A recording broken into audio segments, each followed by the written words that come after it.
Nossas cordiais saudações, bem-vindos para mais uma edição da nossa revista da semana, sempre com muito prazer que marcamos presença ao sábado no seu televisor para a troca de ideias dos nossos convidados residentes. Hoje vai também uma saudação especial para todas aquelas pessoas que têm afeto uma pela outra, por ser o dia de São Valentim, considerado como o dia dos namorados. Aos eternos, que fica marcado este dia. Bom dia, Carlos Cabaça. Bom dia, Miguel Ambrósio. Olá, bom dia. Um prazer estar aqui outra vez. Dia 14, à vontade, né? Em condições. Pois, é um dia de felicidade, não é? Já namora há muito tempo com a mesma pessoa, né? Há muitos anos, quase 30 anos. Quase 30 anos, está bom. Cabaça. Bom dia, João Pinto. Bom dia, Dr. Ambrósio. Bom dia à equipe técnica do programa e, em especial, como sempre, a todos os telespectadores.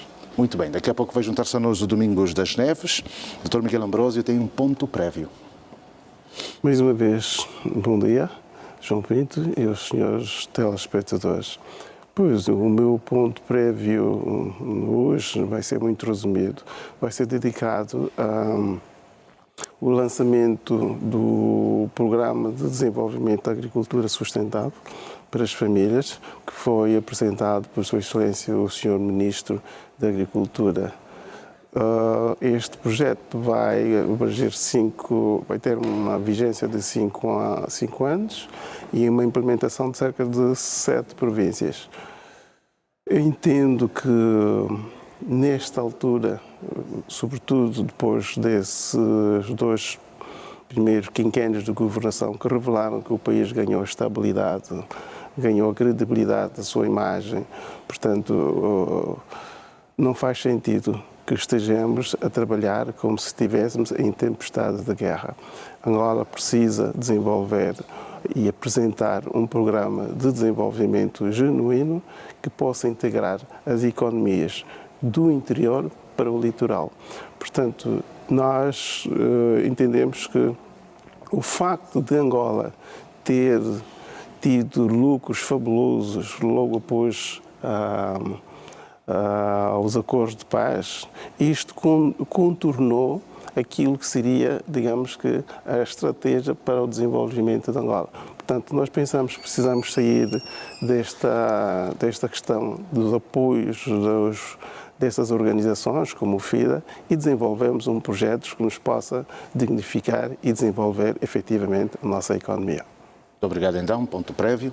Carlos Cabaça, 39ª Cimeira da União Africana. Angola cessa a sua presidência, o presidente João Lourenço, no caso, termina um ano da sua presidência rotativa, nessa 39ª, onde diz-se que o que vai dominar são questões urgentes de segurança em todo o continente, uma vez que a África continua a enfrentar conflitos crescentes. Portanto, se nós olharmos um pouco para aquilo que foi a base, resumindo no que foi dito, inclusive, há pouco tempo pelo próprio Presidente, tem a ver com a industrialização, desenvolvimento e as questões de paz. Sim, João Pinto, eu penso que fica difícil avaliar aquilo que foi o desempenho do Presidente João Lourenço enquanto Presidente da União Africana. Por um lado, pela exiguidade do tempo, né? Em um ano não se resolve todos os problemas da África. Por outro lado, tudo aquilo que foi desenhado pelo Presidente João Lourenço enquanto Presidente da União Africana, infelizmente não foi concretizado. Desde logo, a questão do conflito na RDC, claramente que não dependia do Presidente João Lourenço enquanto Presidente da União Africana, mas não foi possível chegar-se, portanto, a um acordo de facto. Também não foi possível, portanto, cumprir com a estabilidade da zona de comércio livre, do desenvolvimento da economia dos países que fazem parte da União Africana. Ainda continuamos a assistir tanto o número de desenfreado de cidadãos, tanto a adentrarem na linha da pobreza extrema, e como se não bastasse, fuga massiva dos quadros africanos para outros continentes, desde logo a Europa e a América. Daí que entendo que, tanto faço uma avaliação com relação à presidência do Presidente João Lourenço na União Africana, com as devidas ressalvas, mas faço uma avaliação negativa. Portanto, para começar, depois vamos ter exatamente o debate à volta desta matéria. Miguel Ambrósio. Pois, João Pinto, está neste momento a decorrer esta cerimónia em Addis Abeba, e em que o Sr. Presidente vai passar as pastas para um outro presidente. O Burundi. Para o Burundi, no caso. Relativamente aos resultados, há um misto de opiniões. Há uns que defendem que o Sr. Presidente terá feito um trabalho extraordinário e há uns que dizem nem tanto assim. E ainda há aqueles que dizem que não foi bem sucedido. A opinião que tenho relativamente a essa questão é de que o Sr. Presidente terá feito aquilo que foi possível no decurso deste período. Sabe que os problemas do nosso continente são amplos, são bastantes, em vários domínios, quer no domínio social, económico, nos fatores de imigração, portanto, a estabilidade política dos próprios países. Portanto, torna-se muito difícil em um ano um mandato resolver tudo isto. De qualquer das formas, a percepção com que tenho relativamente a este desempenho é que o Sr. Presidente terá feito o mínimo que pode ser aceito. Aliás, há um reconhecimento tácito, que é internacional, que é da Europa e alguns países da África, e não acredito que tenha sido de todo mau. Portanto, é uma questão de participação de todos os outros chefes de Estados. Portanto, algumas iniciativas foram tomadas em Angola, a partir do mandato do Sr. Presidente. Estamos recordados do trabalho que foi feito para a estabilidade política, sobretudo no Congo, uma matéria com a qual vamos poder falar. E o que eu posso dizer neste momento é que o Sr. Presidente terá feito o necessário e acredito que terá dignificado bem Angola e o nosso país de modo geral. Muito obrigado. Já se juntaram também o Domingos das Neves e o Fernando Pambi. Bom dia aos dois. Bom dia, João. Bom dia 14 para vocês. Bom dia. Obrigado. Para ti também. Para ti também. Já prepararam os buquês? Os buquês de notas, como está na moda agora. Domingos das Neves, está a terminar então a liderança de Angola na União Africana, questões ligadas ao conflito intercongolês, Sudão, para além das crises económicas e a fuga de cérebros. Portanto, como é que vê toda a situação que o presidente João Lourenço, trazendo a União Europeia para Angola, para a União Europa-África, trazendo os encontros com os Estados Unidos, portanto a cimeira empresarial. O próprio presidente falou há pouco da Bienal que acontece em Luanda, em outubro vai haver mais uma. Como é que vê todo este desempenho? Eu acho que há um grande esforço da União Africana, de um tempo a esta parte, da União Africana como um conjunto de países, de tentar mudar o cenário da letargia a ações mais práticas. Mas diga-se que, pronto, esses mandatos rotativos em um ano, nem que fossem mais anos, não se podia fazer muito porque não há, digamos assim, uma cedência da soberania dos Estados-membros a esta organização. Quer dizer, como, por exemplo, a União Europeia, não é? Como é o caso da União Europeia, por exemplo. E que ainda é um processo que está em curso, não é? Mas há elementos das soberanias desses Estados, da União Europeia, que foram cedidos a esta grande plataforma que é a própria União Europeia. Isto em África não acontece. Enquanto não acontecer, a Organização da União Africana vai continuar a ser como um clube de amigos, não é? Que estão ali, se encontram, e uns sorrisos, uns discursos, e não passa disso. E não vai ter um impacto, mesmo que se façam várias cimeiras e coisas. No fim de tudo, no meu ponto de vista, é que as políticas práticas têm de passar da cedência da parte da soberania dos nossos Estados a um organismo que seja forte, que seja capaz de sancionar, que seja capaz de criar situações quando há desconforto nestes países, de intervenção, inclusive. Mas isso não acontece. Então, enquanto isso não acontecer, enquanto os Estados continuarem egoístas nas suas soberanias individuais. A União Africana não vai passar disso mesmo. O senhor presidente Lourenço podia ter 10, 15, 20 anos ali. Se a plataforma é a mesma, é assim, é configurada como está, eu acho que não tem, além das conferências, das cimeiras, das grandes cimeiras e coisas, não passaria disso e não vai passar disso. E não é agora, nós estamos a falar agora tanto da União Africana, porque tivemos o presidente Lourenço neste mandato, mas a União Africana, como organização, já existe há muito tempo. Né? 2002. E nós não sentimos o impacto disto, como cidadãos comuns, o impacto dessa organização na nossa vida. Nós temos problemas ainda. Mas havia um grande cenário, na altura em que Gaddafi estava vivo, que dava um outro dinamismo à União Africana, independentemente dele ser o que muitas vezes foi considerado ser.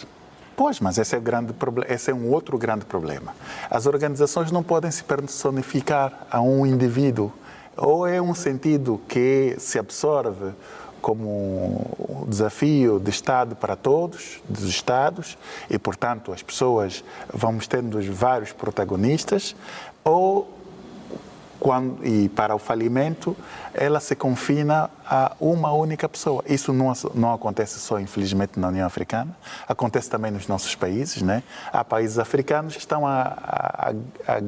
agarrados a uma única pessoa. Quando essa desaparece do cenário, se vai à estaca zero. E não pode ser assim. Eu acho que esse é o grande problema. O Gaddafi tinha um sonho para a África, para a União Africana, mas era o sonho do Gaddafi. Estados Unidos da África. Não se conseguiu absorver, não conseguiu transmitir, não conseguiu convencer, antes pelo contrário, havia muitos antagonistas contrários a este sonho do Gaddafi. Então, Gaddafi morreu e o sonho dele também morreu, desapareceu. Mas às vezes a ação, a iniciativa de um pôde mover os outros presidentes, talvez, se o Gaddafi estivesse em vida e as suas ideias fossem tidos em conta, poderia fazer com que outros chefes de Estado se revessem nas ideias dele e daí fazerem um compacto de competências para os Estados. Mas talvez. O problema é mesmo esse, Dr. Ambrósio, que eu estava a dizer. O nosso problema aqui, na União Africana, a questão da cedência parte da soberania de cada Estado para este organismo, para essa organização. Isto é que não aconteceu. Esse passo, enquanto não acontecesse, Gaddafi podia ter o sonho que tivesse. Aliás, ele era uma das pessoas que sustentava financeiramente a União Africana. E viu-se o que é que aconteceu depois de Gaddafi. Bem, vamos ouvir aqui a opinião agora do Dr. Fernando Bambi. Gaddafi, inclusive, construiu em Sirte um complexo para a União Africana que se chama o Ouagadougou. Mas, pronto. Um ano de mandato de Angola, União Africana, ficaram marcados, aliás, o seu secretariado esteve agora reunido também, antes da Cimeira de Chefes de Estado e de Governo. Dr. Bambi, tem acompanhado com alguma atenção a União Africana ou só houve também, como a maior parte das pessoas?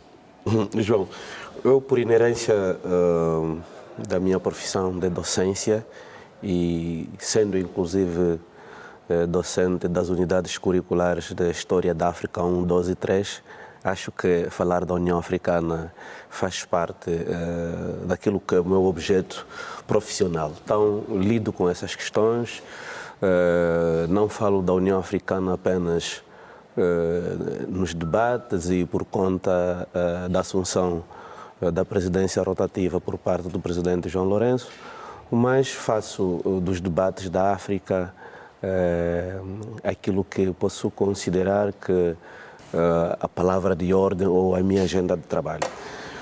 Entretanto, eu devo subscrever aquilo que o Dr. Domingos das Neves sublinhou e muito bem, porquanto a União Africana, enquanto não mudar os procedimentos estruturais e, sobretudo, os seus líderes pautarem pela boa governança, naturalmente nós jamais teremos bons exemplos e, por mais que venham a suceder vários chefes de Estados a dirigir em regime prepentor esta organização africana, naturalmente os resultados jamais vão mudar.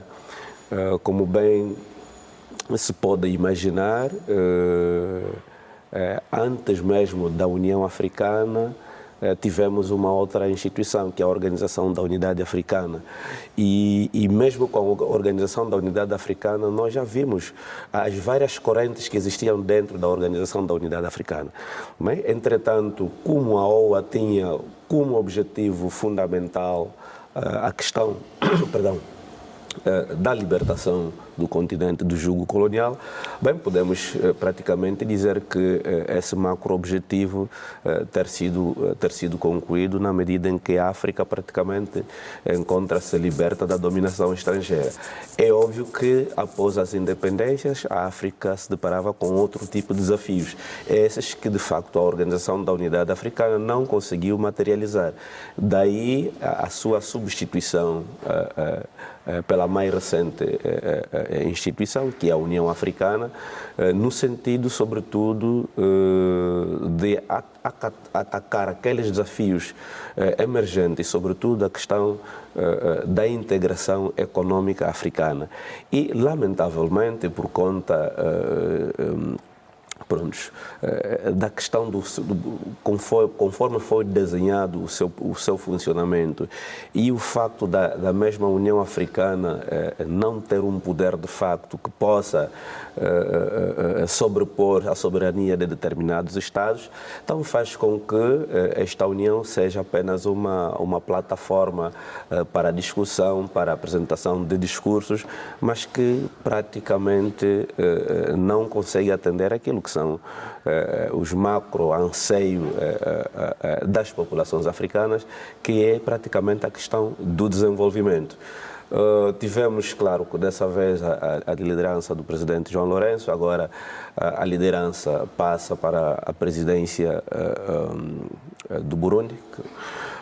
Mas, na verdade, cada edição, cada cimeira vão sendo colocados metas, propostas que os seus líderes vão assumir como chave mestra, mas no final o balanço que se faz é praticamente o mesmo.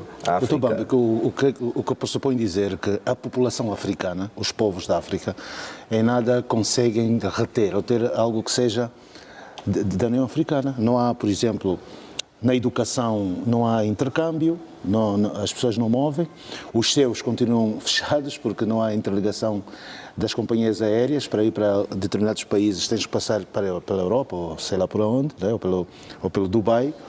Portanto, há coisas ainda simples que deviam ser ultrapassadas nessa altura. Sim, João, de facto há muitas coisas simples que deveriam servir de barômetro para esse impulso que se pretende para a União Africana. Se não, vejamos, João indicou um dos aspectos no próprio setor da educação.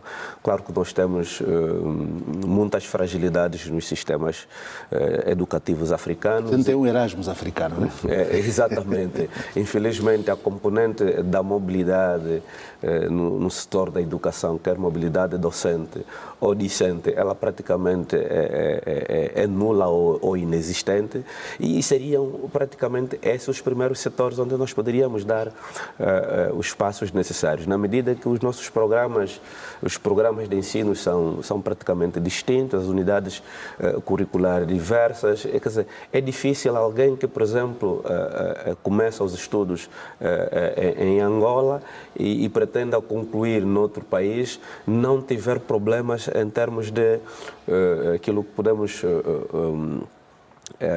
considerar enquadramento da sua grelha curricular. Se sair de um país para outro, naturalmente estará sujeito a uma nova grelha curricular com uma nova roupagem de conteúdos. Então, são aspectos muito básicos que, de facto, fazem com que a tão almejada integração econômica que se pretende, ela passa pela superação de aspectos muito básicos.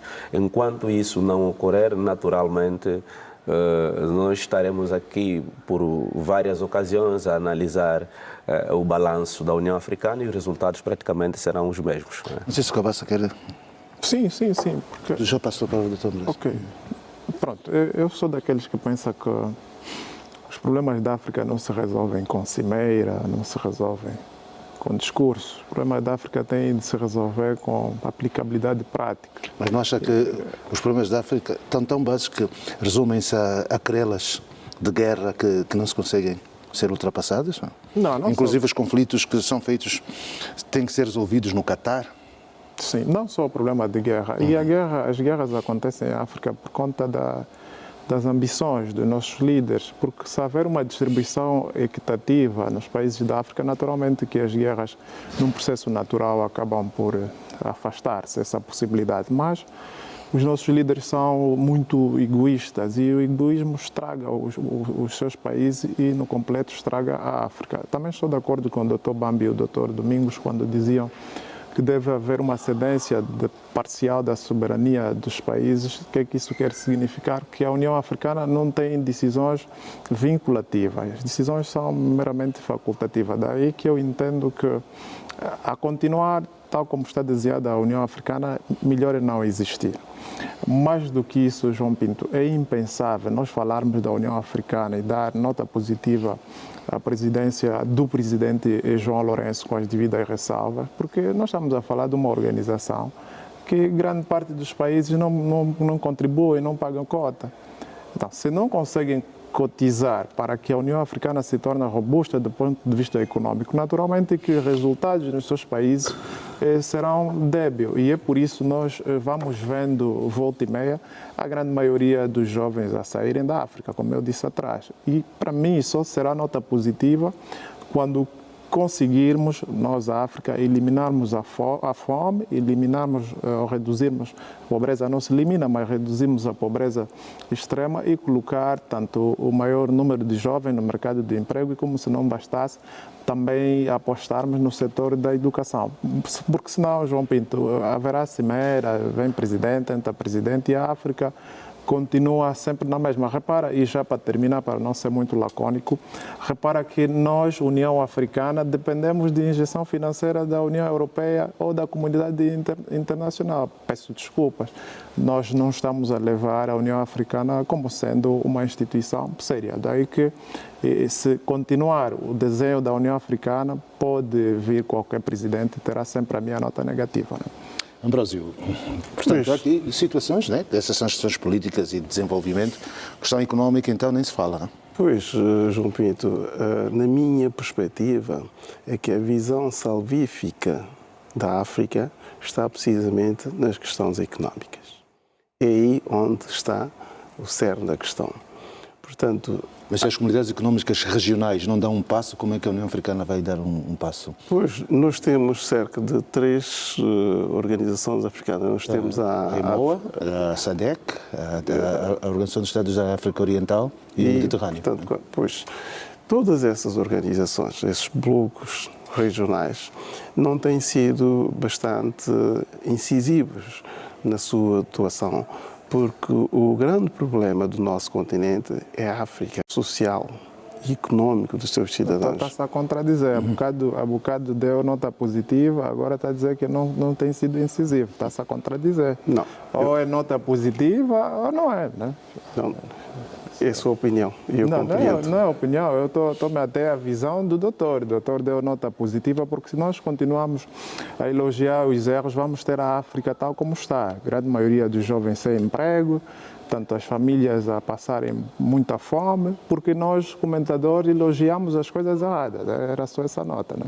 Não, se percebeu bem o que eu, quando me referi, eu dizia que há um misto de opiniões. Uns dizem que o Presidente fez um bom trabalho, outros dizem que nem por isso, e há uns que dizem que não se vêem resultados. Portanto, do meu ponto de vista, foi feito aquilo que era necessário. Mas deixa-me ir diretamente àquilo que é o meu raciocínio relativamente à questão que o Dr. das Neves levantou e o Dr. Bambi. Portanto, o problema da África é económico. nós precisamos desenvolver a economia. E para desenvolver a economia no continente é preciso que os governantes, os líderes, investam nas infraestruturas. Infraestruturas que são fundamentais para que as pessoas, portanto, as empresas possam encontrar estruturas de desenvolvimento das suas empresas. Portanto, a África precisa também dar um apoio inequívoco às empresas dos cidadãos nacionais deste país. Porquê? Para que nós possamos ter em África empresas competentes, empresas com capacidade técnica, financeira, capaz de auxiliar os seus respectivos governos na resolução de determinados problemas sociais. Fica-se com a impressão de que os governos querem fazer tudo. Querem fazer realizações para lá das suas competências e não investem precisamente nas empresas dos seus países. Quando o fazem, fazem-nas com empresas estrangeiras. Têm urgência de resultados e, por isso, vão buscar empresas da Europa para executar determinadas funções, como, por exemplo, nas obras. Nós temos um exemplo aqui em Angola, em que grande parte das empreitadas e outras tarefas são realizadas por empresas portuguesas, em detrimento de algumas empresas angolanas. E isto não é bom para a África. Não é bom para a África na medida em que nós precisamos fortalecermos economicamente. A fortaleza da África está nas empresas dos seus cidadãos. Portanto, para que os seus cidadãos sejam fortes, as suas empresas, os governos têm que apostarem nestas empresas. Muitas vezes há aquela questão, não fez, acabou de não fazer a obra. Não, tem que insistir.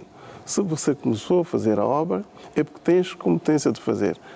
Insista em fazer até que um dia atinjas o sinal mais alto. Portanto, é preciso apostar nas empresas nacionais, porque isto vai fazer com que as empresas façam com que o capital mantenha-se no nosso país. Não haja expatriamento dos recursos financeiros para pagar empresas estrangeiras que vêm fazer trabalhos no nosso país. E, por além de mais, uma vez que as empresas nacionais do continente africano estejam devidamente capacitadas, elas de por si vão poder também ir fazer serviços noutras latitudes e trazerem as divisas para os seus respectivos países. Portanto, só há ganhos neste sentido e os países africanos devem precisamente investir nesta metodologia. Domingos das Neves, portanto, essa situação, e aqui já falamos muito dos consultores, não é mau que andem pelo mundo, né? Porque vemos muitas empresas da América Latina que fazem trabalhos na América do Norte, etc. Mas essa situação resvala para o continente africano. Hoje, falando-se de todos os aspectos, de alguma forma, que o Presidente João Lourenço tentou galvanizar, trazendo as cimeiras que aqui já mencionei, trazendo a parceria África-Estados Unidos, África, portanto, reunir a Europa cá em Luanda, cimeiras de investimento, etc. Mas livre circulação não temos. A questão que foi lançada sobre a integração económica continua ainda por se resolver, porque há países que não... E temos essa situação da própria moeda, né? Que ela é diversificada e não tem o mesmo peso para todos os países. Exato. E não tem o mesmo peso exatamente porque é aquilo que um pouco estava a falar o Dr. Ambrosius, né? Quer dizer, o aspecto económico, no meu ponto de vista, a questão da liberdade económica é essencial, é fulcral para o desenvolvimento de qualquer Estado. O que acontece é que para você fazer um investimento nas empresas, precisa investir nas pessoas antes. Nós temos casos, não é só em Angola, aqui em África, em que vários estados africanos injetaram milhares e milhares de dinheiros nas contas de empresas que umas eram fantasmas, outras eram totalmente inaptas para qualquer tipo de ação. E o dinheiro e as obras consignadas, tudo isso desapareceu e não aconteceu absolutamente nada. Nós não podemos continuar a insistir numa lógica assim. Isto para além do falhanço do Estado, é um falhanço total, generalizado do próprio continente. E eu acho que aqui é preciso investir na consciência das pessoas, em primeiro lugar, e investir na consciência das pessoas é garantir uma boa formação para que essa pessoa tenha depois uma remuneração boa, que possa fazer a sua vida em liberdade e conduzir a sua vida nos propósitos a que se colocou durante a sua existência. Este é um aspecto. E o outro é exatamente por causa disso que nós temos aqui em África, em Angola é um dos grandes exemplos. Nós temos em quase todas as instituições públicas, salvo raríssimas exceções, temos uma série de consultores estrangeiros. Eu não tenho nada contra os consultores estrangeiros, mas isto é o quê?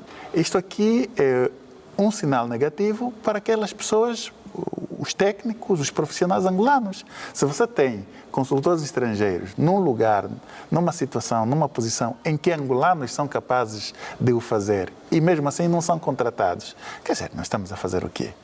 Absolutamente. Isto é o quê? Isto é o expatriamento de capitais. E é muito dinheiro. É muitíssimo dinheiro que é pago para serviços que angolanos deviam fazer. Há pouco o Dr. Cabaça falou sobre a dependência, inclusive orçamental, que vem da União Europeia para a União Africana. Acha que a África teria capacidade suficiente para ela própria pagar-se a si mesma? João, nós a semana passada tivemos a falar um bocadinho disso. Nós temos potencialidades, muitos recursos. A ideia é é ter inteligência para transformar os recursos. Há países riquíssimos como o Japão, como a Suíça e outros, não têm recursos e são ricos. Sua inteligência. É inteligência. Então, nós temos recursos. O que custa é colocar a inteligência ao serviço desses recursos.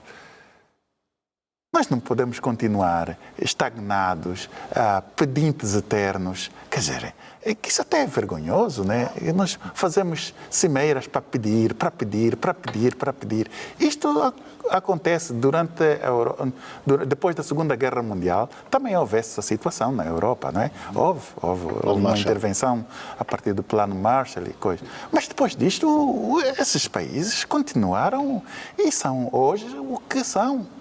Nós não conseguimos sair disso. Nós não conseguimos ter uma organização como a União Africana. Olha, estamos numa situação, por exemplo, da Guiné-Bissau. Não se consegue resolver. Quer dizer, isso é até engraçado, parece joguinhos de crianças, né? As guerras nascem assim, do nada, e não se consegue fazer nada, para além de apelos, não fazemos mais nada. Quer dizer, se não for uma força estrangeira, americana, que decida sobre uma situação, a situação da guerra continua até em tempos infinitos. Quer dizer, eu acho que temos que ter uma consciência mais africana, ter uma consciência mais aberta às novas perspectivas, porque hoje, com a lógica que nós conduzimos os nossos países, eu acho que nós não vamos sair dessa letargia. Estamos a falar aqui da importância da economia para o desenvolvimento dos países. Mas olha, um país como Angola, o maior fluxo financeiro passa na economia informal, fora do mercado formal. Então como é que o país vai se desenvolver assim? Não é capaz, não temos capacidade de nos desenvolver assim. Se ainda a economia informal é predominante e o fluxo financeiro passa por ali, e é ali onde acontece a maior parte das situações, das lavagens de dinheiro, dos branqueamentos de capitais, então como é que nós vamos desenvolver assim? Não conseguimos desenvolver assim. Então, quer dizer, até coisas simples de nós... Olha, está ali o Mártires, nós não conseguimos desmantelar o Mártires. Que é informal, o marketing não é formal, não é um mercado formal. E todos nós sabemos o que é que acontece no Mártires. E não é de hoje. Quer dizer, e estes mártires existem em várias partes da África, né? Eu queria pegar numa das passagens que o Dr. Das Neves apresentou e fez muito bem. Falou um bocado de consultores. Um dos grandes problemas do nosso continente é, por vezes, a busca de consultoria países que não conhecem a nossa realidade cultural, social, sobretudo os europeus. Os europeus normalmente são solicitados para fazerem projetos em África. E em África nós temos professores universitários, pessoas com bastante competências, que podem aconselhar os nossos governantes, mas são preteridos. E vai-se à busca desses consultores nas antigas colónias, não é? Exatamente. Parece que há um querer de reeditação de um neocolonialismo, o que não parece. Portanto, um dos grandes problemas tem sido a ausência da participação dos consultores nacionais nas grandes decisões dos governantes. Nós vemos aqui em Angola, muitas vezes, no telejornal, vemos todos os consultores que rodeiam os nossos governantes, são todos eles europeus. E aqui, no caso concreto, para sermos mais específicos, são todos portugueses. Meus amigos, os portugueses andaram aqui 500 anos a dominarem o país. Os portugueses, quando fazem as coisas, fazem sempre com benefício no seu país. Aliás, há quem defende de que Angola deveria rever o seu acordo comercial com Portugal. Porquê? Porque muitas das empresas portuguesas, muitos dos objetivos económicos portugueses, abafam o crescimento dos investimentos dos angolanos nativos. Porquê? Porque os políticos querem resultados. E quem quer resultado quer a realização das coisas imediata. E logo os portugueses estão na pole position porque têm mais experiência em relação aos angolanos, recebem apoio dos seus respectivos países, porque esses países sabem que, investindo em Angola, esses vão trazer rendimento, vão trazer ativos para os seus respectivos países, que depois, por ironia do destino, vão fazer empréstimo a Angola com o dinheiro ganho precisamente nesses países, porque os governos não apostam nas empresas nacionais. Por isso foi um ponto bastante inteligente do Dr. Das Neves ter levantado essa questão. Sim, na esfera daquilo que os colegas disseram, será muito difícil desassociar essa interação Angola e Portugal, por um lado pelo processo histórico e por outro lado, se nós olharmos pelo nível de saque do nosso país, roubos para ser mais preciso, os dinheiros todos saíram da Angola, passaram para Portugal para irem para outros pontos. Então há outros interesses por detrás dos interesses estaduais, mas é preciso que nós percebamos, João Pinto, que os líderes africanos deviam até ter vergonha de estar constantemente a pedir dinheiro, porque se eu fosse algum líder com poder de decisão na Ásia, na América ou na Europa, eu não daria dinheiro aos líderes africanos. Por quê? Porque quando vão para as cimeiras levam tanto demonstração, sinais de ostentação de riqueza dos países africanos. Quase todos os líderes africanos viajam com 2, 3 aviões, comitiva de mais de 200 pessoas, mas depois está a pedir dinheiro. É como um vizinho que vai pedir dinheiro para comprar gás, mas está a levar iPhone 17 na mão, né? É um bocado como os nossos líderes. Se nós não apostarmos, João Pinto, na nata da África, se não apostarmos nos africanos, nós não teremos os países a desenvolver. Mais do que isso, até a banca africana depende da Europa e da América. Quer dizer, os americanos e os europeus, se quiserem bloquear o nosso sistema bancário, bloqueiam com a maior naturalidade possível. Não temos um sistema africano interbancário? Não temos. Todas as operações bancárias sobre estrangeiros, se não passar pela Europa, vai passar pela América. Agora é que a Rússia, fruto dos conflitos, criou o seu servidor próprio, né? Porque quase todos os países da África dependem da Europa. Mais do que isso, nós não temos uma moeda africana forte. Não temos um tribunal africano forte. Daí que eu entendo que a União Africana devia ser diluída, estudar-se bem uma outra organização, porque ao longo desses anos, a União Africana não deu fruto algum. E para terminar mesmo, esse meu momento, João Pinto, é preciso que os líderes africanos percebam que a felicidade da liderança redunda sempre na felicidade das pessoas. Se as pessoas não são felizes na África, naturalmente que os líderes têm de colocar os seus cargos à disposição. Bambi, para fecharmos este tema, o que é que fica então para que haja uma União Africana mais forte, depois dessa experiência de Angola, sabendo que foi a presidência, embora o secretariado seja a parte executiva da União Africana, o que é que se pode esperar agora com o Burundi e outros países que advierem depois do mandato de Angola? João, como nós dissemos na nossa nota inicial, enquanto não se mudarem as práticas, nós teremos um mesmo ciclo. E mudar as práticas passa exatamente pela mudança de consciência, não é? Pelo comprometimento, pelo bem-estar do continente africano. Daí que, obviamente, quem vier a liderar exatamente a União Africana nos próximos tempos, ter exatamente um poder de facto para impor a vontade da União aos Estados que eventualmente sejam prevaricadores. Mas, claro, João, nós estamos diante de um desafio bastante complexo, porque essa mudança não se pode esperar nos próximos tempos, não num período bastante longínquo, porque há desafios de vária ordem. Parece-me que agora está a acontecer a passagem de pastas para o novo presidente. Pois, como já faziam referência os colegas, se os próprios países africanos não contribuem, não cotizam, então vai fazer com que a África fique dependente do estrangeiro.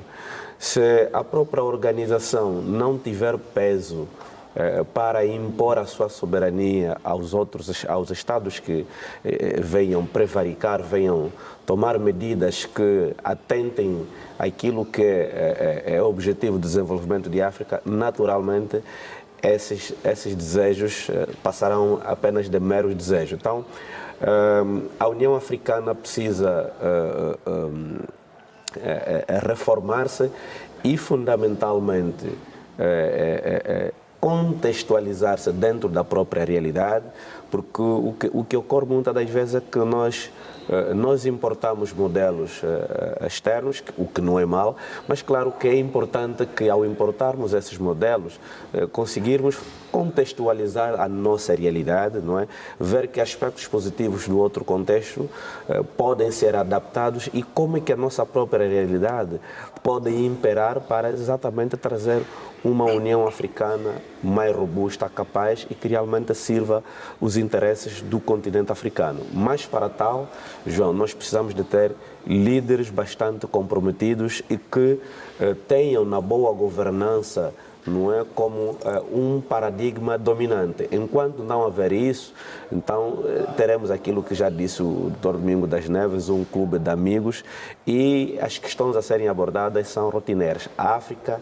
deve repensar-se e exatamente precisamos de líderes comprometidos, mas claro que precisamos investir exatamente na juventude para que possam trazer exatamente novas premissas do desenvolvimento e, sobretudo, deixar que os jovens que têm ideias frutíferas para transformar essa África possam exatamente ter espaço para a aplicação das suas ideias que possam contribuir para a geração de oportunidades para o continente africano. Vocês, professores de História, têm muito trabalho a fazer, não é? Muito trabalho a fazer, porque até parece que antes da colonização a África tinha uma união muito mais africana do que existe agora. Depois da Conferência de Berlim, tudo se desanuviou. Nós vamos fazer Olha, e inclusive a sede da União Africana foi oferecida pela China, né? Pela China. Já viu como é que é, né? Nem tiveram capacidade de ter arquitetos para fazer uma sede da União Africana. Mas, enfim, Angola termina o mandato. Há pouco víamos a passagem de pasta, logo após o discurso do presidente João Lourenço, que hoje termina o seu mandato pro tempore na Organização Continental. Daqui a pouco vamos falar sobre o diálogo intercongolês. Antes disso, o nosso intervalo. Uma que foi dos grandes cavalos de batalha do presidente João Lourenço, a questão da paz no Congo Democrático. Angola tem agora um mandato para promover o diálogo intercongolês. Domingos das Neves, desta vez houve a coragem de se falar que é preciso que o M23 esteja nas negociações. Bom, e mesmo assim, eu acho que não vai se diluir o problema por aí. Eu acho que, sim, o M23 é importante, mas aqui eu penso que a questão não está só no M23 como tal. Há questões estruturais do conflito ali naquela zona da República Democrática do Congo, que não depende só do M23. Como, aliás, já dissemos aqui várias vezes, esta é uma guerra comissionada com interesses estrangeiros e, portanto, o M23 é, como dizem os outros, a longa mão, a mão longa. Mas, tudo, como é que Rei Leopoldo conseguiu controlar aquilo e os próprios donos da terra não controlam? Mas é o que nós estamos a falar há pouco tempo. É o que nós estamos a falar há pouco tempo. A África passou numa situação de letargia muito grande. As independências das Áfricas trouxeram mais conflitos do que outra coisa, mais confusão do que outra coisa, mais desentendimento e, portanto, onde há desorganização, reina tudo, né? Reina a confusão. E é o que está a acontecer.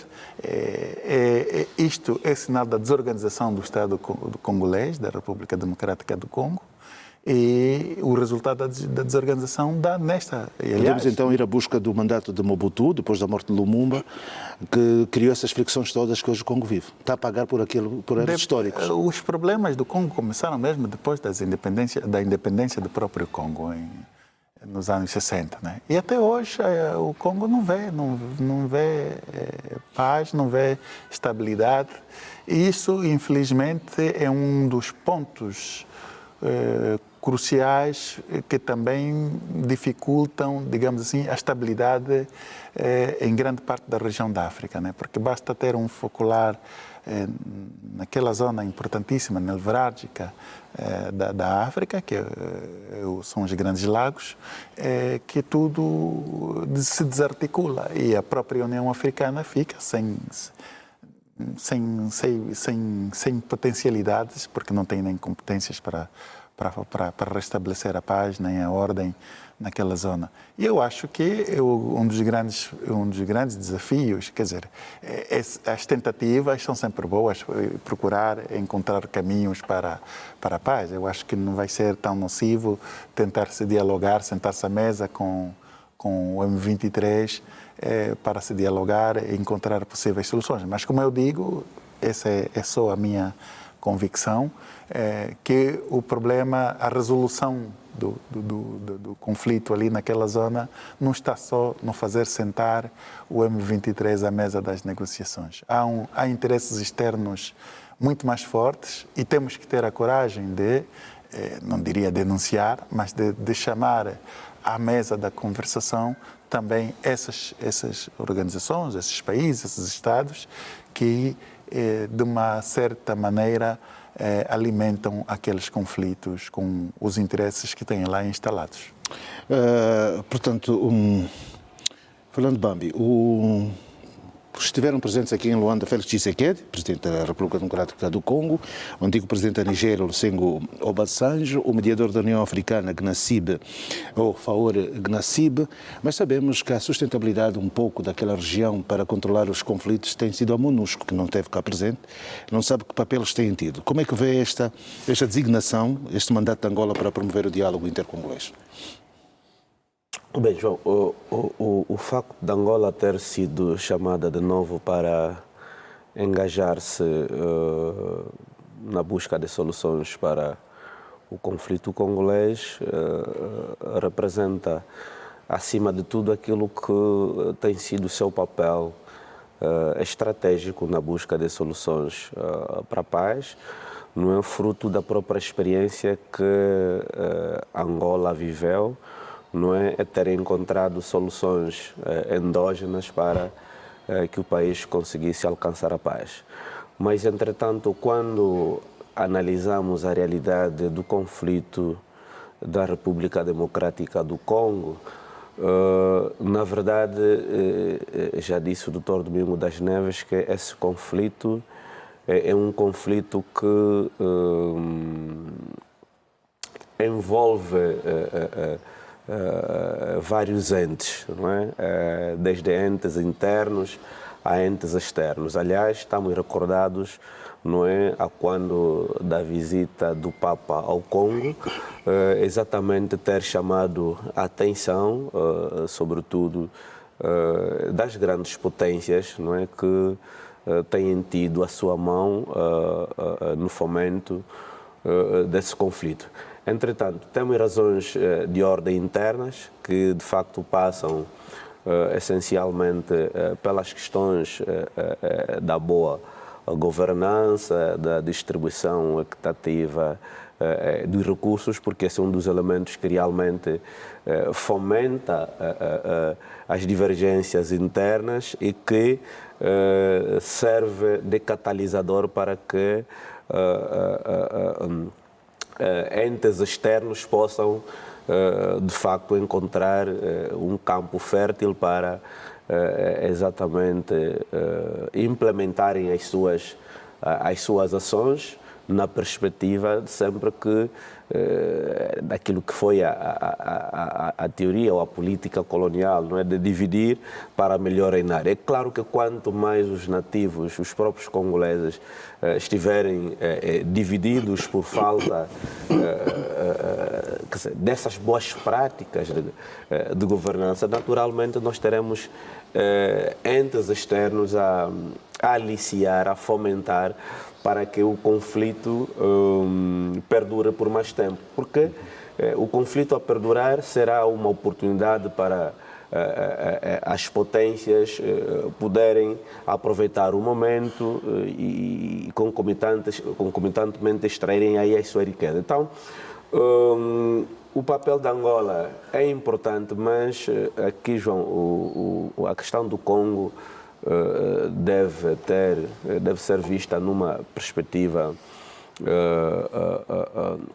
multidimensional. Angola, sim, é um parceiro importante, mas aqui é preciso envolverem outros entes e, se calhar, entidades que também sejam capazes não só de buscar soluções dialogadas, mas também de buscar outro tipo de soluções que não passem pelo diálogo. Se não, vejamos que no ano passado nós estivemos aqui a comentar quando da euforia que se criou por conta da assinatura dos Estados Unidos. Do cessar-fogo nos Estados Unidos, não sei o que tal, e que nós aqui já manifestamos o nosso ceticismo, viu-se o que realmente ocorreu, não é? Quer dizer, até o próprio Donald Trump não conseguiu exatamente encontrar soluções para... Então, é caso para se dizer que Angola está mandatada, sim, mas o conflito intercongolês deve envolver vários atores, mas as soluções iniciais devem partir internamente para que, de facto, seja possível alcançar essa paz. Enquanto isso não acontecer, continuaremos a ter, não é, o Congo como esse espaço que é um barril de pólvora que se vai recriando a qualquer instante. Carlos Cabaça, o Ocidente incutiu na cabeça dos africanos que o Congo tem o formato, o Congo Democrático tem o formato de uma pistola, aliás, que a África tem o formato de uma pistola e o gatilho está no Congo. Eu tenho estado a dizer que ninguém consegue dançar que zomba sozinho, né? Tem que ter sempre um parceiro. E é impensável chegar-se à solução nos conflitos do Congo se não trazerem à mesa o M23. Mais do que isso, aqui sim, aqui... E não é só o M23, há vários grupos, claro, né? Claro. São mais de 30 grupos. Aqui, sim, aqui... Embora seja o M23 a maior... Sim. Aqui o presidente João Lourenço tem estado a fazer bem o seu papel, né? Mesmo antes de ser presidente da União Africana. E, aliás, o presidente João Lourenço não é juvenil em matéria militar, é general, para além de ser presidente da República. E tem estado a cumprir muito bem o seu papel. Mas só que não depende do presidente João Lourenço, depende da vontade tanto do pessoal afeto ao Congo. Os problemas do Congo, em minha opinião, João Pinto, só será resolvido entre os congoleses. Ponto. Tal como ocorreu aqui no nosso país, nós tivemos várias intervenções quando das guerras. Tivemos aqui a Leon de Blondenberg, Condoleezza Rice, uma série de... Uma vem, 1, 2, 3. 1, 2, 3, exato, de mediador, mas foi por conta de nós, angolanos, sentamos e conseguimos alcançar a paz. Também sou daqueles que não concordam tanto com essa acusação, se quisermos, a expressão permite, de que os problemas do Congo têm que ver com interferências externas. Não, os problemas da África são mesmo problemas da África, porque os africanos, os líderes, infelizmente, são muito egoístas, porque eu acho que se o presidente do Congo marcar um encontro com o pessoal afeto a todos os grupos tidos como insurgentes, certamente que poderão alcançar a paz. Mais do que isso, João Pinto, é impensável o presidente João Lourenço ter sucesso nessa sua nobre missão se a maior potência, porque por essa altura todos os países, ou quase todos, temem os Estados Unidos. E foi-se assinar um acordo nos Estados Unidos com a presença do presidente João Lourenço, quer Félix Tshisekedi, quer Paul Kagame, ninguém está a cumprir o acordo. Então, não podemos estar a gastar dinheiro desnecessariamente, quando os líderes sabem o que é que devem fazer para resolver. Mais do que isso, João Pinto, tanto já morreu muita gente no Congo, as pessoas, eu vejo ali vídeos, acompanho muita notícia das televisões do Congo e não só, está a morrer muita gente, muita senhora, muitas crianças, por conta do egoísmo, da ambição, de tudo, e tudo isso no final do dia vai ficar. E eu tenho estado a dizer que a beleza do egoísmo acaba com a morte, né? Porque na morte até o próprio carro de luxo tu já não podes andar, tem que ter um carro porque está a cheirar mal o corpo, então tem que ter um carro próprio para te levar até o cemitério e vais ficar num espaço de 2 metros, 2 por meio ou 2 por 1, se quisermos. Então não adianta essas ambições dos nossos líderes, completamente desnecessárias. Veja, João Pinto, nós estamos a falar de um país que tem o recurso mineral mais importante do mundo, que é o cobalto. Mas vai lá ver os modos viventes das populações. As populações têm de fugir para Angola e vem aqui, claramente que nós vamos receber, são nossos irmãos e temos estado a receber e muito bem, quando o próprio país produz riqueza suficiente, com uma distribuição equitativa, até nós, angolanos, podíamos estudar no Congo, porque aqui pertinho, mas infelizmente há muito egoísmo e estou a crer, não é o que desejo, não é o que espero, mas tudo indica que o presidente João Lourenço, infelizmente, não terá sucesso nessa sua nobre missão. Infelizmente não terá sucesso porque não depende inteiramente dele. Né? Acha, é da mesma opinião, Ambrósio? Olha, João Pinto, a minha visão relativamente às questões... Semana passada falava muito Kolwezi, etc. Parece que gosta muito do Congo, não é? Pois, não, hoje vou apresentar uma outra dimensão relativamente ao conflito. A minha visão relativamente a essa questão é preciso que tenhamos em conta um aspecto que muitas vezes não é tido em conta. A África, durante muitas décadas, foi governada pelos países europeus. E grande parte... Mesmo já independente? Não, depois, antes da independência, okay, obviamente, não é? Grande parte dos países europeus, das grandes potências colonizadoras, cresceram e desenvolveram-se com base nos recursos da África. Portanto, tem sido difícil os governantes africanos encontrarem acordos de paz. Porquê? Porque há muita interferência, conforme foi dito aqui. Não vou repetir o que disse o Dr. Domingos das Neves e o Dr. Bambi, porque, de facto, o que está em causa não são os acordos, não são os congoleses aceitarem. A questão é muito mais para lá, vai muito mais para lá. Portanto, os europeus têm muitos interesses em África e eles estão por detrás disso. O doutor Cabaça acabou de referir que todos temem os Estados Unidos. Os acordos foram feitos lá em Washington. O que é que deu? Não. O que tem estado a acontecer é que quando os africanos reúnem-se, os europeus ficam a assobiar de lado. Ficam a gozarem connosco. Porque o que está em causa é a sobrevivência de muitos países europeus.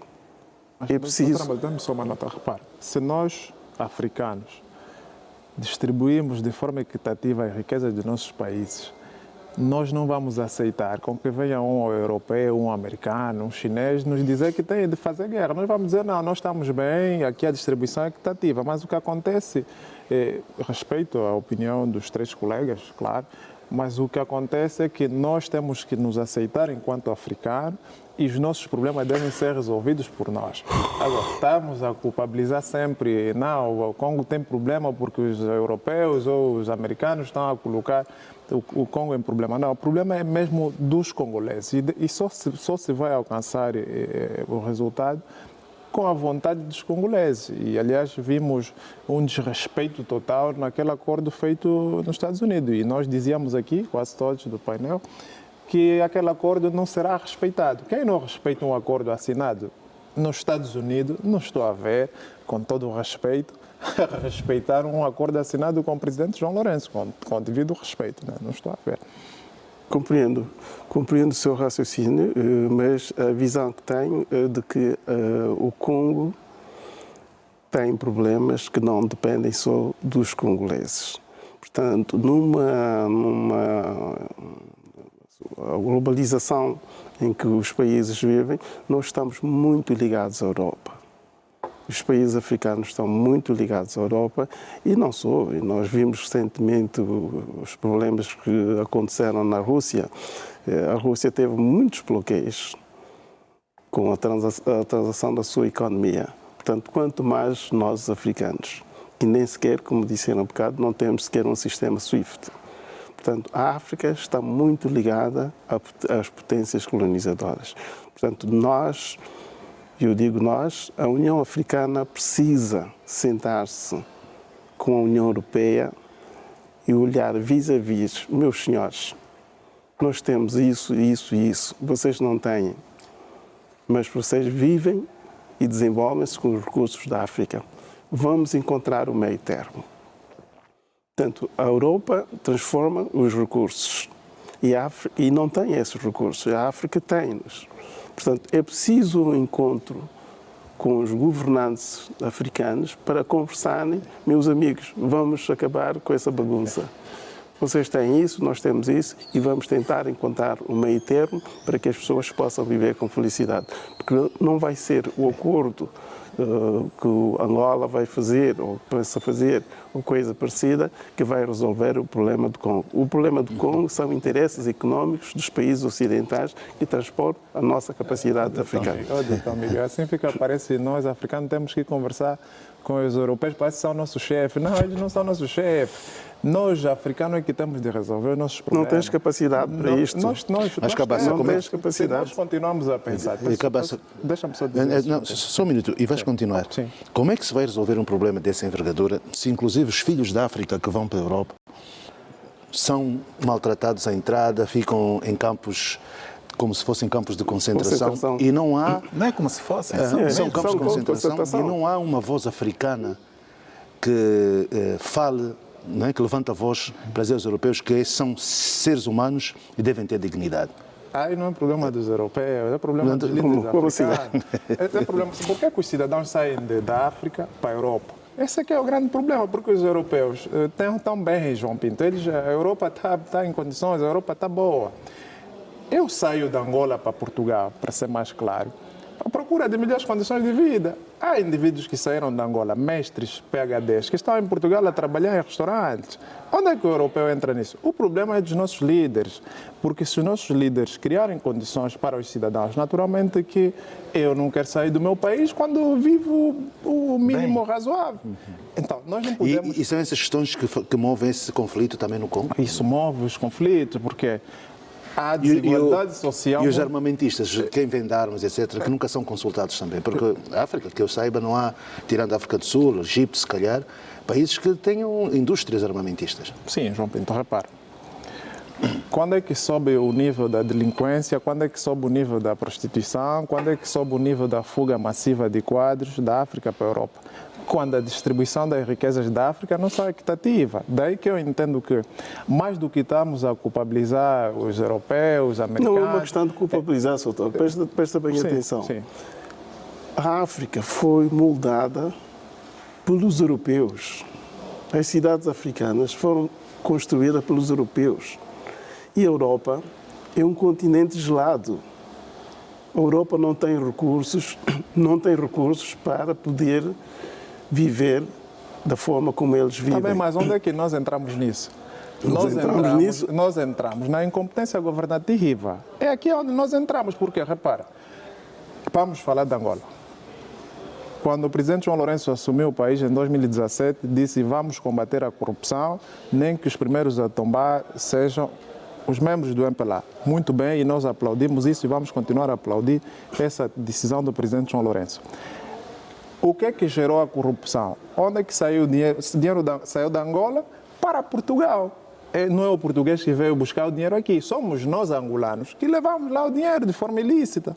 Por isso é que eu estou a dizer, os problemas da África devem ser resolvidos pelos africanos. E, aliás, nós tivemos exemplo aqui do nosso país. Tivemos guerra, 30 e tal anos de guerra, e só foi possível quando nós angolanos dissemos: não, vamos parar, vamos conversar e vamos acabar. E, felizmente, acabou-se com isso. Se culpabilizamos sempre a Europa, a América, os nossos líderes vão continuar a fazer o que fazem, né? O problema de Angola é muito mais fácil, ou seja, foi mais fácil em relação ao Congo. 30 e tal anos de guerra foi fácil. O Congo tens muitos líderes, tens muitas organizações. Tu tinhas aqui em Angola, tu tinhas aqui em Angola o MPLA e a UNITA. E no Congo tens muitas fações. Com quem é que tu vais dialogar? Muito bem. Esse é um problema que vamos deixar lá para os congoleses resolver. Angola vai ter a sua participação. Fernando Bambi, reclima resiliência climática e segurança hídrica.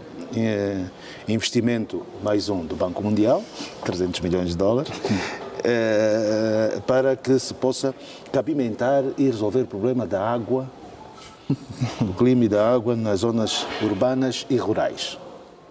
Mais um assunto. João, mais um assunto daqueles que, dos bicudos que nós temos estado a discutir aqui, porque a questão da água já não seria uma discussão nos dias de hoje, 50 anos depois da nossa independência. Aliás, e aqui voltar a citar o Dr. Domingos das Neves, quando sempre diz que a África tem potencialidades. E claro que Angola, em termos de potencialidades hídricas,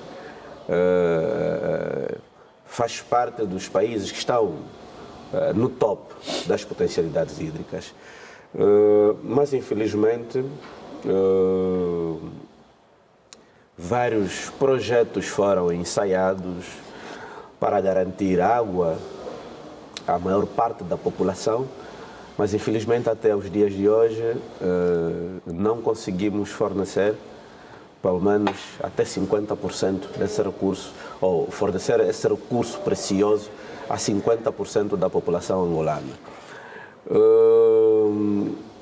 Muitos dinheiros foram gastos de vários projetos e agora vem mais somas, provavelmente, para a alegria daqueles que têm tido a possibilidade de gerir esses recursos, porque estamos longe de ter a desejada segurança hídrica, porque a segurança ela seria a consequência primeiro da distribuição da água para todos.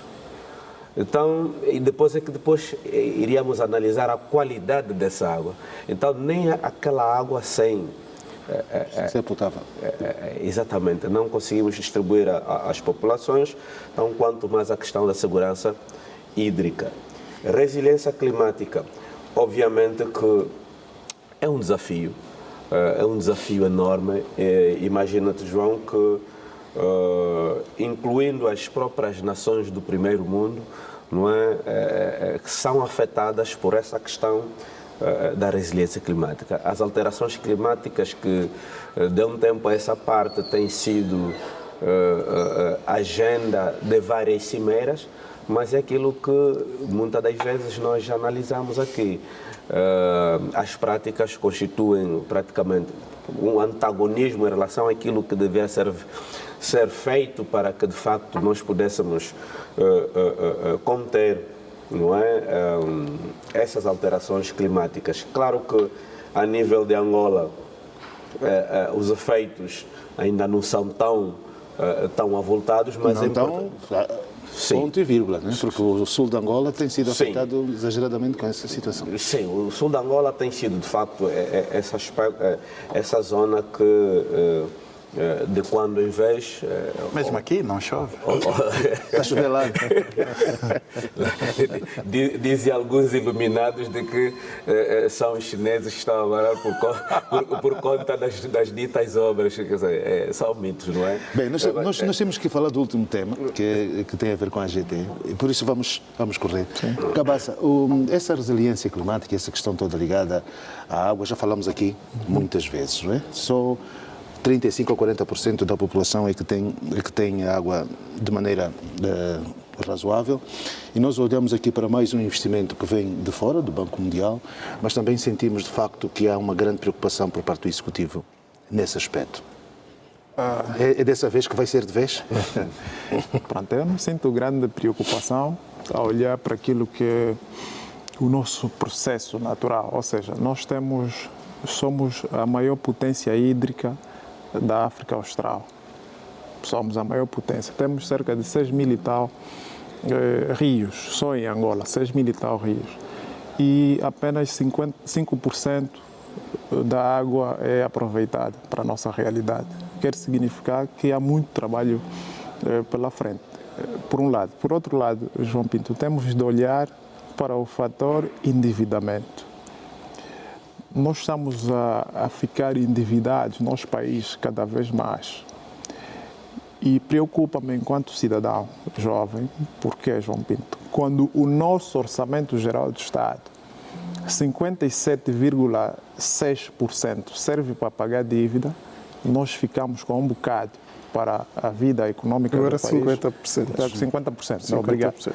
Quer significar que nós temos estado a andar mal. E isso pode comprometer as próximas gerações, se mal cuidado. Dizer isso não é estar contra o governo, não, eu não sou contra o governo. Mas é preciso que nós percebamos que devemos sentar no nosso país, fazer uma avaliação das dívidas que nós já fizemos e os resultados que provenientes da aplicação desses valores. Mas acha que a capacidade financeira é suficiente para Angola resolver os problemas da água? A questão, sim, é suficiente. Só que nós não traçamos uma agenda de prioridade. A China desenvolveu como?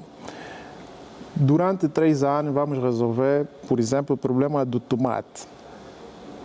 Depois de 3 anos, nós já não temos problema de tomate, já está resolvido. Durante os próximos 3 anos, vamos resolver o problema do arroz, por exemplo. Nos próximos anos, é assim que se resolve. Nós temos inúmeros projetos no nosso país e que quase todos ficam pela metade. Em 50 anos de independência, nós já não devíamos estar a discutir se na minha casa, na torneira, sai água ou não. Isso são coisas básicas, João Pinto, mais do que isso. Eu vi aqui na TPA já há 2, 3 anos, um alto dirigente da EPAL, quando na altura saía água castanha, água turva, e ele veio dizer, não, esta é que é a boa água para beber. Então, nós estamos a atrasar o país. Por quê? Porque não aceitamos, às vezes, as opiniões críticas. Nós criticamos sempre com o sentido de que, ou numa visão orientadora ou contributiva para o governo alterar o quadro. João Pinto, é impensável. Aqui mesmo na Namíbia, aqui pertinho, não tem a riqueza hídrica que nós temos, mas eles não têm problema da água. Aqui, água não pode ser luxo, água potável não pode ser luxo para os angolanos, é um direito natural.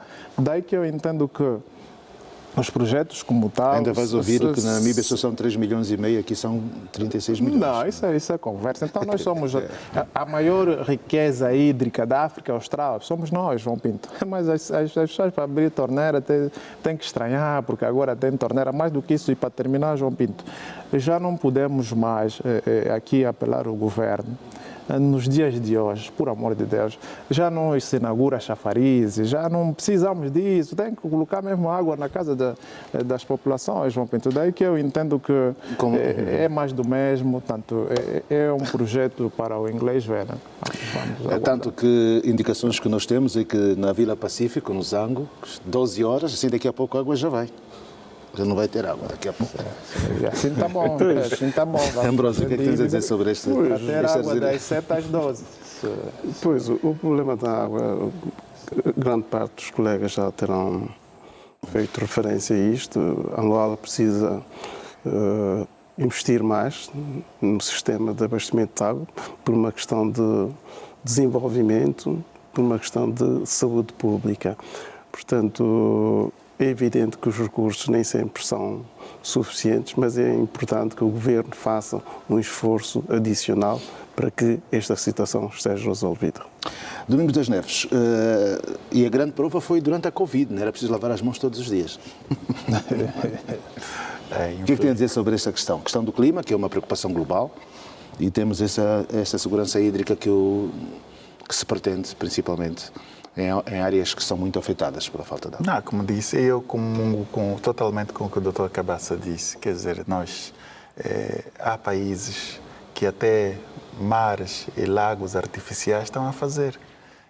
E nós, com os recursos imensos que temos, e até o próprio, hoje, a ciência nos dá até a possibilidade disso. Temos um mar enorme aí. Quer dizer, tudo isso, eu acho que e o problema, depois voltamos sempre à mesma coisa, a questão da inteligência. Né?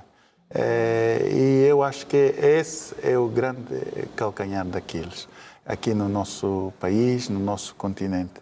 E é a mesma coisa para o clima. Né? Nós estamos a pensar, nós dissemos que o problema, o maltratamento que damos ao nosso ecossistema, pensamos que é algo que não nos afeta. Nós temos, há denúncias dos nossos mares completamente intoxicados, quer dizer, é uma lixeira que países e potências estrangeiras utilizam, despejando os seus dejetos tóxicos aqui. Quer dizer, e isso pensamos que são coisas que não nos afetam, mas nós temos aqui o país, dia após dia, nós notamos que as condições climáticas começam a demonstrar alterações muito graves, não é? Ou chove muito, ou não chove nunca.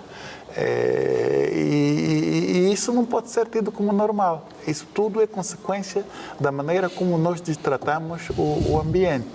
E então eu acho que uma das situações, um dos pontos que devem acautelar isto é a educação escolar. A educação de base na escola. Nós temos que ensinar as nossas crianças, mas depois o Dr. Cabaça vai me dizer, olha, tem mais de quantas pessoas, quantas crianças? 9 milhões de crianças. E para piorar, pedimos que esses 9 milhões, a partir do próximo ano, devem estar integrados. Com a inteligência artificial. Pois, então, eu acho que, João, nós precisamos, é preciso que se consiga trabalhar na consciência das pessoas sobre a necessidade da proteção ambiental, do recurso ambiental. E a questão da água é muito importante, tão importante que nós temos estado a falar aqui.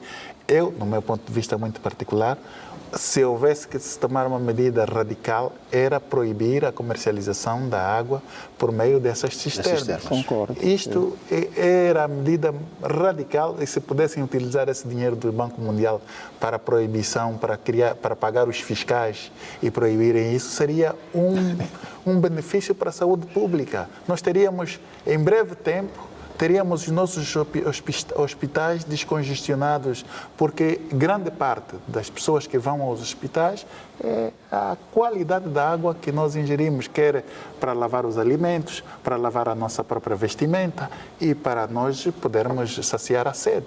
Quer dizer, se a água não tiver qualidade, eu estou com desconfiança de beber água, a qualidade, o controle da qualidade da água. Mas nós vivemos isso aqui todo o tempo. E eu conheço casos, situações de pessoas, sobretudo entidades estrangeiras, que cá vivem e não bebem, não compram a nossa água, preferem mandar vir contentores dos seus países e consomem a água que eles mandam vir. O que vivemos no ano passado, a crise da cólera é tão somente um indicador que que nós não temos a tal desejada segurança hídrica, não é? E tenta-se minimizar um pouco, né? Não se dê devido. Bem, mas nós temos mesmo que avançar. queria fazer... 30 segundos. Estamos com um pouco de tempo do que já. o doutor Domingo disse. Acho que o Estado tem de colocar a mão nessa situação da venda da cisterna d'água, porque não podemos admitir, nosso país, 6.152 rios, e cubanos e chineses é que nos vendem cisterna d'água. Tem mesmo de se proibir a comercialização da cisterna d'água, mas aí adentramos num outro problema, que depois quem distribui a água, né? João Pinto, água canalizada. eu queria fazer apenas, Muito rapidamente, por favor. É rápido, vou ser telegráfico. Em relação ao que tem estado a acontecer nos outros países sobre questões de clima, nós precisamos tomar muita atenção sobre a exploração mineira nas zonas do leste. Tem havido muitas violações sobre a proteção ambiental e entendo que as autoridades afins deveriam prestar uma maior atenção nesta região do nosso país para que nós não possamos ser afetados, pese embora que a natureza é-nos favorável bastante, mas não precisamos abusar. É só um segundinho, não é só a questão do leste, porque a exploração dos recursos minerais agora estendeu-se a todo o país e de forma tão artesanal, com todos os perigos necessários. O ouro no IJ, né?